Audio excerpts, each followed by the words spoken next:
Nothing But the Words, episode number 79, Set and Achieve Your Writing Goals. Welcome to Nothing But the Words, the podcast that gives you everything you need to know to write a phenomenal book. Now here's your host, your author coach, Candace L. Davis. Hey there, and welcome to Nothing But the Words. I'm your author coach, Candace L. Davis. How is your writing going? Right now, there are a couple of things happening in the world that are inspiring more people to write, to work on their books. One is that Nanowrimo is right around the corner. And if you're not familiar with Nanowrimo, you can check it out at nanowrimo.org. Nano, N-A-N-O, Rimo, W-R-I-M-O, stands for National Novel Writing Month. This has been happening for more than 20 years now, and it's a challenge to write a 50,000-word novel in a month. Lots of writers take advantage of it to work on whatever kind of book they're writing. Even if they're writing a memoir or a how-to book, it's nice to be a part of a community across the nation and the world now, really, where people are writing their books at the same time, and they're celebrating together, and they're reaching goals together. Obviously, if you write 50,000 words in a month or just over 1,600 words a day, what you'll have at the end is a rough draft, not a finished manuscript. But many people find it helps to be writing along with thousands of other people. The other thing happening right now is that the end of the year is in sight. We are just on the cusp of November. And so lots of people who said they were going to write their book this year are quietly freaking out right now. These are not my clients. My clients are writing. Some of my coaching clients are really stepping up their writing game right now. It's impressive to watch the way they're going after this goal. They are determined to finish writing their books before the end of the year, and they have a plan to do it. I have a couple of one-on-one clients who have book deals with publishers, and their manuscripts are due to their publishers by the end of the year.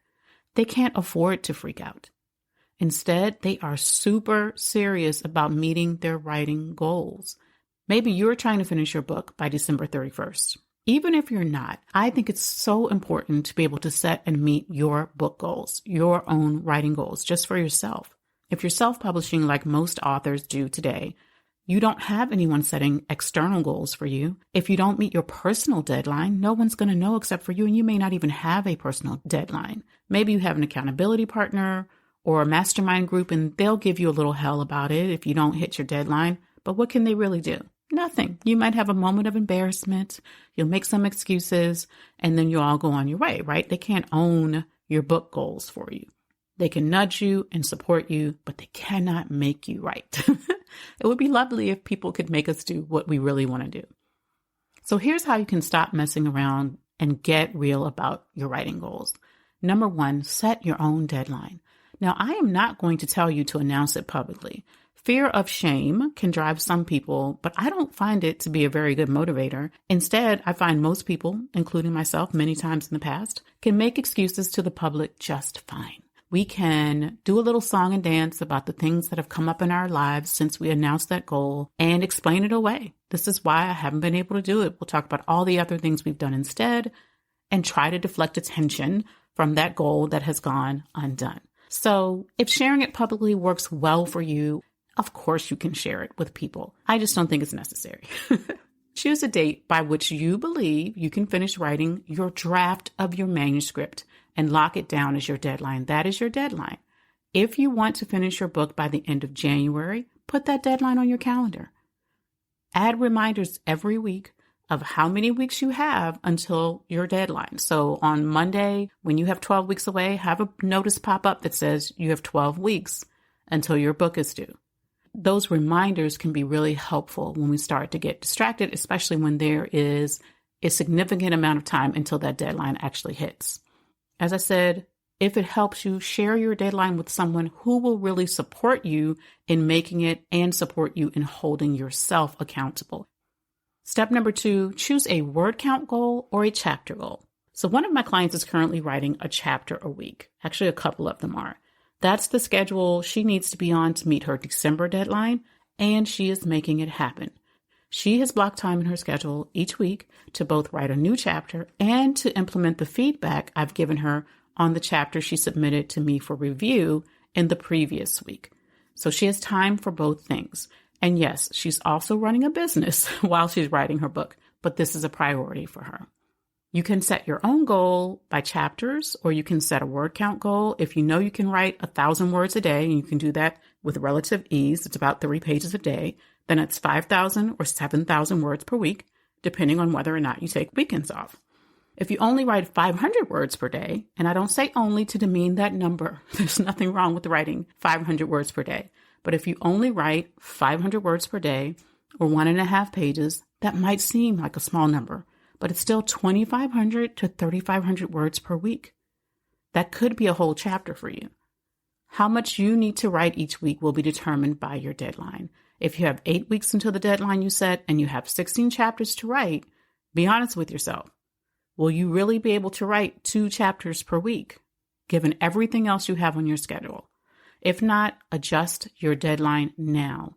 Unrealistic deadlines will just set you up to fail, and that is not a situation you want to be caught in. You'll end up beating yourself up and just prolonging the process and not enjoying it much. And writing your book should be enjoyable most of the time. Step number 3, track your progress. You can mark your word count on a calendar. Just write it on there, 3,000 words today, on your desk where you can see it every day. You can create a spreadsheet and let it automatically tabulate your total word count from each day. And that way you can see how close you're getting to your goal. You might just mark an X on a calendar when you hit your goal for the day, and you can look at your calendar, see all the X's, and know, hey, all this week I've got X's. I hit my goal every day this week. Peloton suckers me in with that mess. When I get on the tread, I can look at my calendar. It's the first thing that comes up when I get onto the tread and put in my pen, our safety pen, which I'm so glad they have. And the first thing I see is the number of days in the last month that have a workout on them, whether or not I did a workout. Well, I want to see each day that I've had at least one workout. So it does create a sense of continuity, a desire for that continuity. I also love to see a growing word count. So that works best for me to keep track of the total number of words. If you write in Scrivener, that's a word processing program. If you haven't heard of it, it's really great. You can set your word count goal there, and it will keep track of how much you've written and how much you have left to go. And no, I do not recommend that you jump on Scrivener right now if you've already started writing your book, or if you're just not into new technology. You do not need to learn a new program for this. Stay focused. Now, number 4, put your writing time on your calendar. I say this to people and they look at me like I'm crazy. But if you're time blocking for the other important things in your business, in your life, you got a time block for your book too. Otherwise, you're treating it like an afterthought. Or some people will say, well, I put it on my calendar, but then something else takes over and I keep going. No, set notifications and reminders like you would for anything else. If you had a call with a client, you would not let something else take over that time. Stop playing with your writing time. Mark that time as busy so no one can book it on your calendar.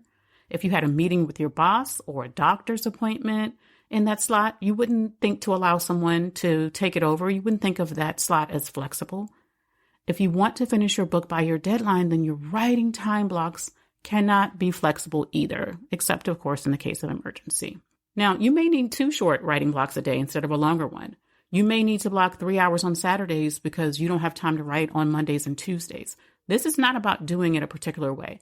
I find that when you write every single day, it's easier to stay in the world of your book, right? That's a wonderful way to just keep going. You never get out of it. You never have to get back into it. But that doesn't work for everyone. You have to make your writing schedule fit your lifestyle, your work style, your family style. And step number 5, acknowledge your progress and celebrate your successes. This is by far the hardest step for me to remember to do. And I'm guessing most people skip it. We want to wait until we write the whole book before we celebrate in any way. But studies have shown that celebrating a small success trains your brain to want to do that thing you succeeded at again. Look at the work of BJ Fogg, the author of Tiny Habits, if you want to know more about how that works. But for now, all you need to know is that it doesn't have to be a big celebration. You can throw yourself a 2-minute dance party. You can pat yourself on the back, literally. You can do what I do and say, Candace, you're doing great. Your name in there, not Candace. But I will literally give myself a little cheer on the same way I would if it were my child or my client or anyone else. Do whatever feels like a little celebration to you. If your friend or your partner or your team member were writing a book, you would happily celebrate their successes along the way. You would celebrate that they hit their writing goal today. You would celebrate that they finished a chapter. You would celebrate that they only had 3 chapters to go. Do the same for yourself. Show yourself the same kindness and support you would give someone else. Listen, I know setting a deadline can seem scary. Writing your book gets real when you have a deadline. But remember, this is a draft of your book.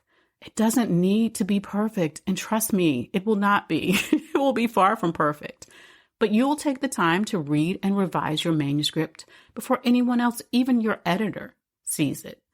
If you're following your muse and you're writing on your own schedule and this doesn't work for you, then do you, my friend. There is nothing wrong with that process. It works beautifully for some authors who have produced really exceptional books over the course of 3 or 5 or 10 years for each book. But if you want to finish your book by the end of the year or the end of the next quarter or by any specific date, I would advise you to get clear about your deadline. Get clear about how much you can write and when. Give yourself the gift of focus on this project. Allow yourself to feel the emotions that come up as you write. They will not all be pleasant.